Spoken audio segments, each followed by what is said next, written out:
Hello students, welcome to physics पाठशाला। कैसे हैं आप सब? तो बच्चों, मैंने आपको प्रॉमिस किया था कि इस वीक से मैं एचएससी का फिज़िक्स बैच लॉन्च करूंगा। तो मैंने स्टार्ट कर दिया है। मैंने फर्स्ट टॉपिक जो आपका रोटेशनल डायनामिक्स है, उस पर कुछ टॉपिक्स मैंने कवर अप किए हैं इस पहले लेक्चर में।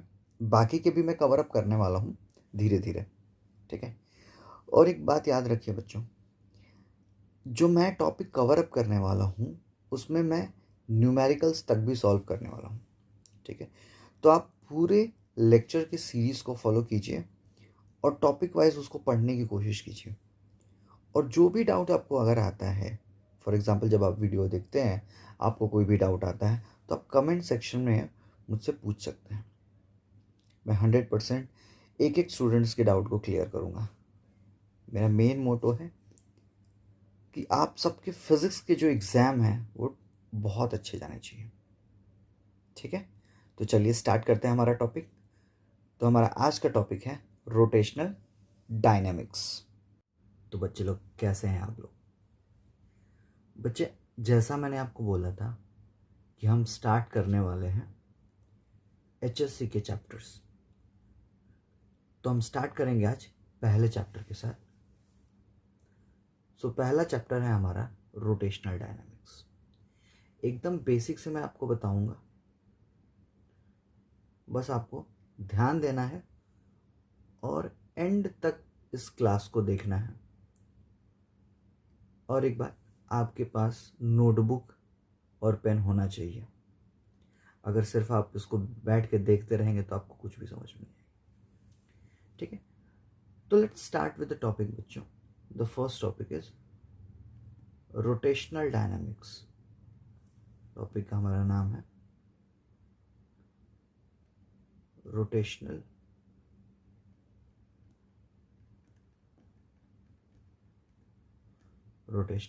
Dynamic.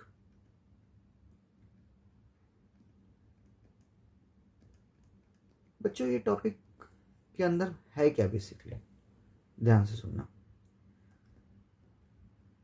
So this topic will consist of circular motion. तो सबसे पहले सर्कुलर मोशन होता क्या है, ध्यान से सुनना। Suppose for example,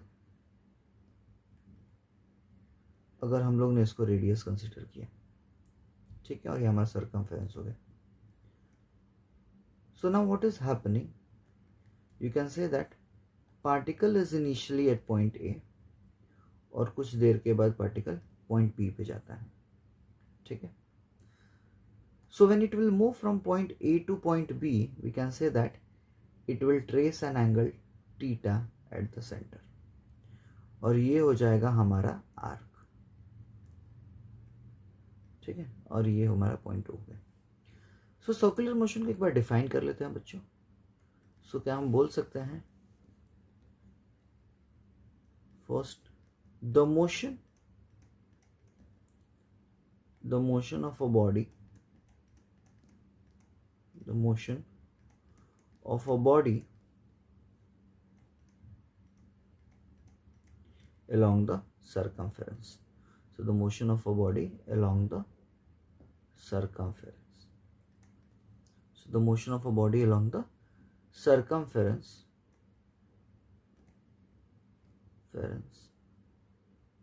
is called circular motion.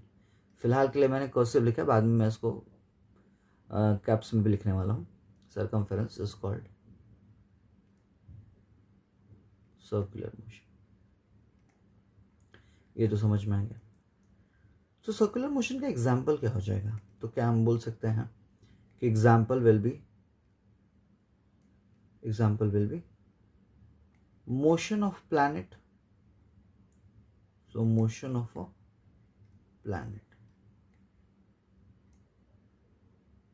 So motion of a planet is the best example of circular motion. After that, question जो एग्जाम में पूछते हैं तुम्हारे पेपर में इज एंगुलर डिस्प्लेसमेंट।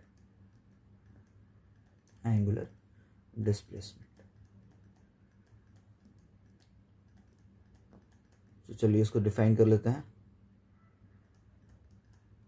तो बच्चों, क्या हम बोल सकते हैं कि जो ये रेडियस था हमारा, ये रेडियस, ये सेंटर पे एक एंगल ट्रेस कर रहा है और इसी को हम क्या बोलते हैं, एंगुलर डिस्प्लेसमेंट। तो यहाँ पे हम लोग लिखेंगे बच्चों, the angle traced by, the angle traced bye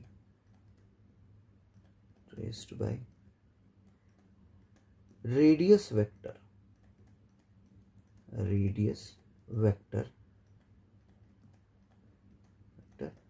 at the center,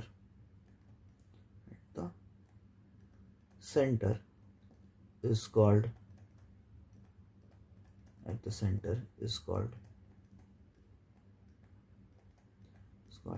angular displacement. बहुत ही ज़्यादा सिंपल, समझ में आया क्या? तो बच्चा लोग ये बहुत ही सिंपल तरीके से हम लोगों ने देख लिया एंगुलर डिस्प्लेसमेंट। अब इसका फॉर्मूला क्या हो जाएगा बच्चों?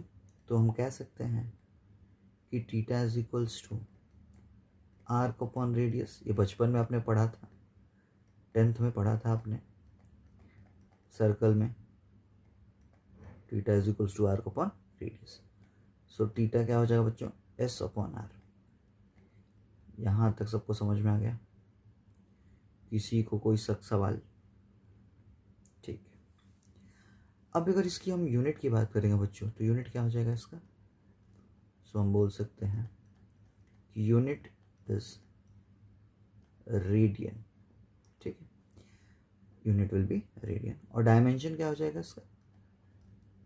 तो बच्चों डायमेंशन हो जाएगा इसका, अच्छा और एक खास बात, इसकी कोई डायमेंशन ही नहीं होगी। सो हम बोल सकते हैं it is dimensionless quantity, dimensionless quantity. समझ में आया? ओके, तो डायमेंशनलेस क्वांटिटी। सो ये हमारा हो गया एंगुलर डिस्प्लेसमेंट। एंगुलर डिस्प्लेसमेंट के बाद नेक्स्ट हम पढ़ते हैं angular velocity. Angular velocity. So अब एंगुलर वेलोसिटी क्या होता है देख लो ध्यान से। अच्छा, और एक खास बात, बड़ा ही खास बात, कि ये जो क्वेश्चन होगा तुम्हारे पेपर में आएगा 2 मार्क्स के लिए। अब अगर ये 2 मार्क्स के लिए तुम्हारे पेपर में आता है तो तुम्हें ये सारे पॉइंट्स लिखने होंगे और ये तुमको डायग्राम भी बनाना है। तो ये बात तुम्हें ध्यान रखना है कि यहाँ पे तुम्हें डायग्राम भी ड्रॉ करना है ये वाला, और प्लस तुम्हें क्या करना है, ये सारे के सारे पॉइंट्स भी लिखने हैं। ठीक है, ओके। सो एंगुलर वेलोसिटी क्या हो जाएगा? डायग्राम हम सेम रखेंगे। सो बच्चों क्या मैं बोल सकता हूँ, the rate of change, the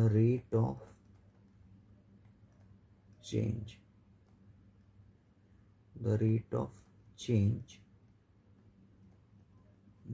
change of angular displacement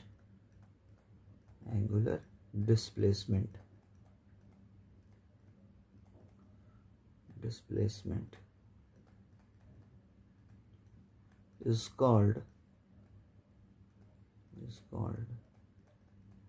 angular velocity.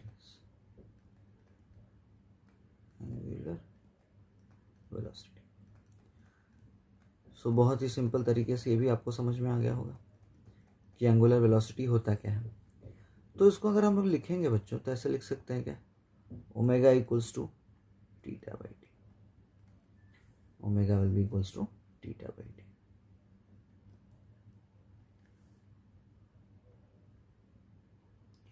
तो यहाँ तक कोई दिक्कत? आगे बढ़े? ठीक है,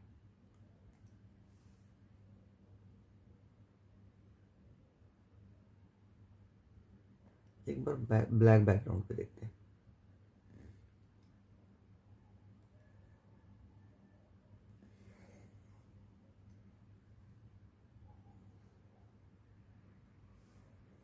बहुत डल दिख रहे हैं। ग्रीन ही बेस्ट है अपना।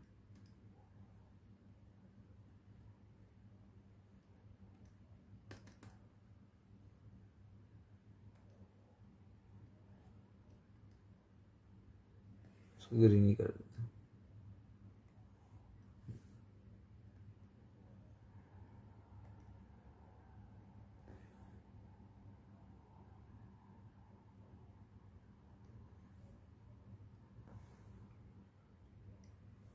हम लोग ने क्या क्या किया अभी तक हम लोग ने क्या कैलकुलेट किया, ओमेगा और उसका फॉर्मूला लिखा। नेक्स्ट क्या हो जाएगा बच्चों, उसका यूनिट हम लोग लिख देंगे। यूनिट विल बी, यूनिट क्या हो जाएगा इसका, रेडियन पर सेकेंड, और इसका डायमेंशन होगा, डायमेंशन इसका हो जाएगा m0 L0 t माइनस। यहाँ तक समझ गए। ये हमारा डायमेंशन हो गया।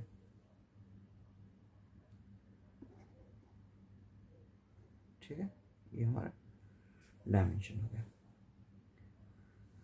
Next students, angular acceleration. अब ये एंगुलर एक्सेलरेशन क्या होता है,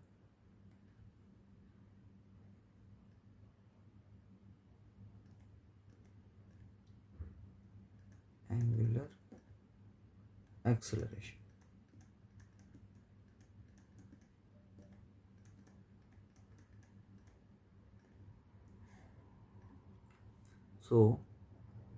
तो बच्चों लोग इसको हम ऐसे बोल सकते हैं क्या, जैसे हम लोग ने वेलोसिटी के लिए क्या बोला था, the rate of change of angular displacement. Angular acceleration के लिए क्या हो जाएगा, the rate of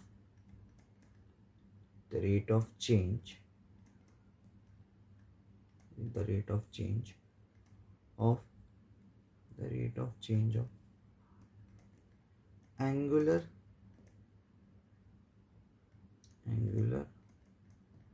velocity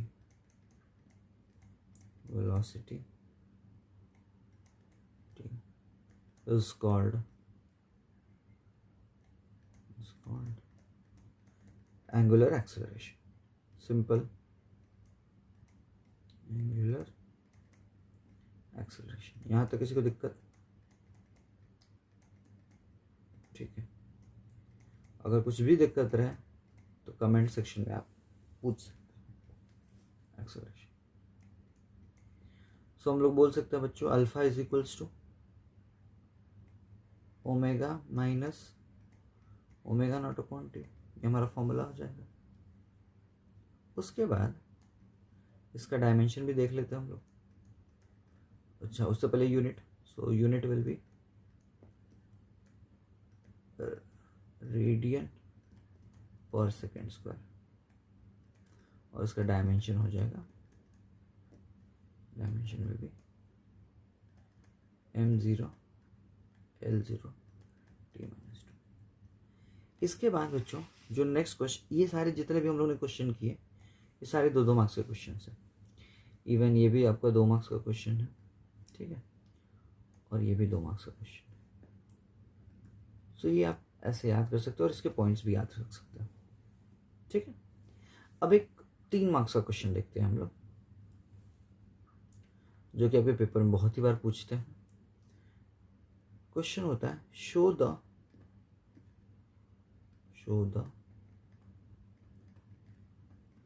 relation of angular velocity, angular spelling देख लेना, स्पेलिंग बघून जा सगळे नाही। show the relation of angular velocity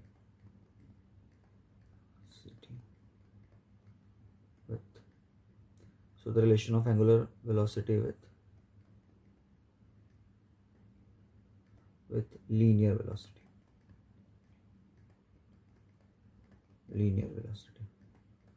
बहुत ही आसान सा डेरिवेशन है, ये भी ध्यान देना, तुरंत समझ में आएगा ये सब। सॉल्यूशन, सबसे पहले बच्चों डायग्राम तो यही वाला रहेगा, तो डायग्राम में तो आपको कोई टेंशन ही नहीं, ये डायग्राम ड्रॉ कर दोगे आप लोग, ठीक है। सो ये हमारा diameter, this will be the radius, initial position, और कुछ समय के बाद पार्टिकल यहाँ पहुँच जाएगा, ठीक है। तो यहाँ एंगल थीटा हो जाएगा तुम्हारा, ठीक है। और ये आर्क है, ये पता ही है आप, दिस इज रेडियस, ठीक है। यहाँ तक तो कोई दिक्कत नहीं है। नेक्स्ट देख लो। तो बच्चों क्या मैं बोल सकता हूँ यहाँ पे,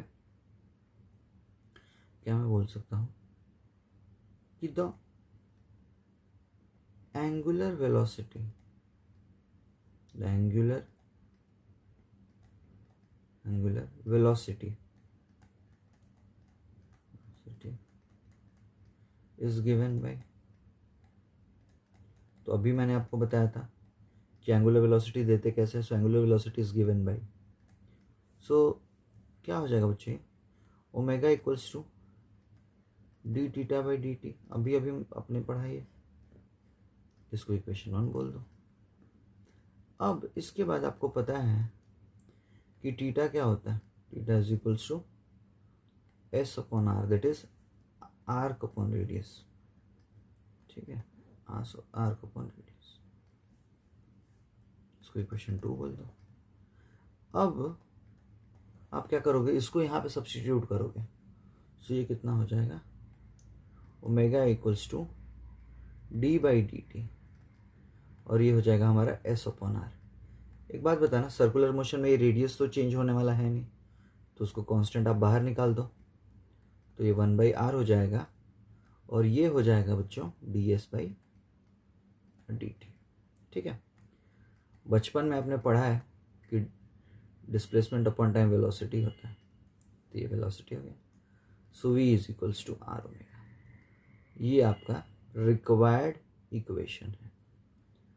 समझ में आया सबको, ठीक है।